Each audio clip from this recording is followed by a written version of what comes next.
सातवीं शताब्दी ईसा पूर्व के अंत में, जैसा कि लौह युग निकट पूर्व में समाप्त होने के करीब आ गया था, शक्तिशाली असीरियन साम्राज्य अंततः हार गया और राजा नबोपोलासर के नेतृत्व में बेबीलोनियों द्वारा प्रतिस्थापित किया गया।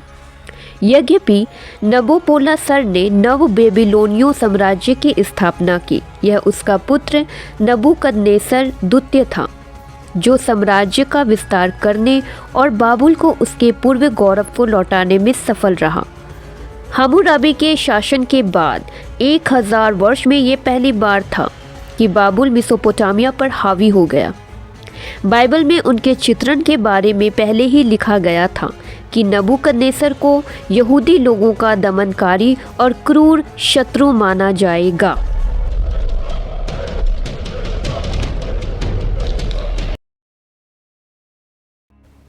नबूकदनेस्सर द्वितीय राजा नबोपोलासर का सबसे बड़ा पुत्र था।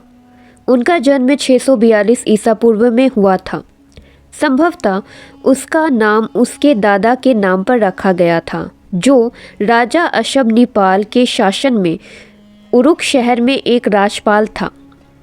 नबूकदनेस्सर नाम उनके पारंपरिक अक्कादियन नाम नबूकुद्री-उसूर से लिया गया है, जिसका अनुवाद है, हे नबू, मेरे पहले जन्मे बेटे की रक्षा करना।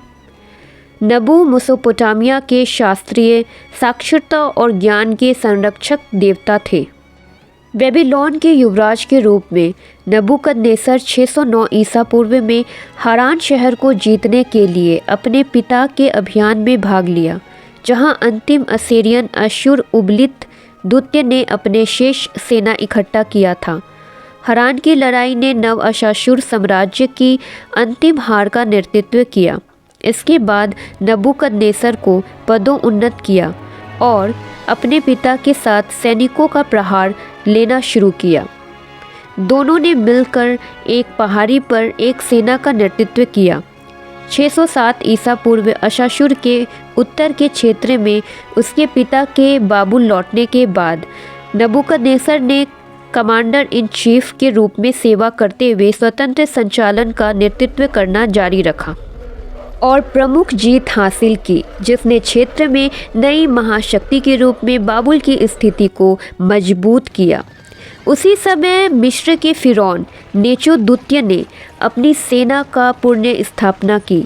फिरौन ने पूर्व असीरियन क्षेत्रों में एक बड़ी सेना का नेतृत्व किया और एक नव असीरियन साम्राज्य की स्थापना किया, जिसका संचालन का आधार करकैमिश शहर था। 605 ईसा पूर्व करकैमिश की लड़ाई में नबूकदनेस्सर ने नेचो और उनकी सेना का सामना किया और मिस्रियों को विनाशकारी हार मिली।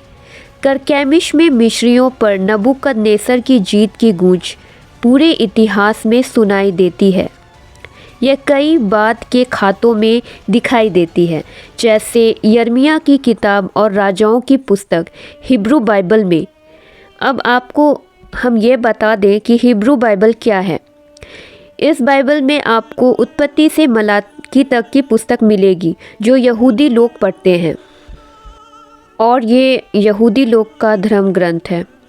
और सेम मसीही लोग यानी कि क्रिश्चियन भी यही बाइबल पढ़ते हैं, जिसको ओल्ड टेस्टामेंट या पुराना नियम या पुराना करार बोला जाता है। जब जुलाई 605 ईसा पूर्व में राजा नबोपोलासर की मृत्यु हुई, नबूकदनेस्सर अपना दावा ठोकने के लिए घर वापस बाबुल चला गया।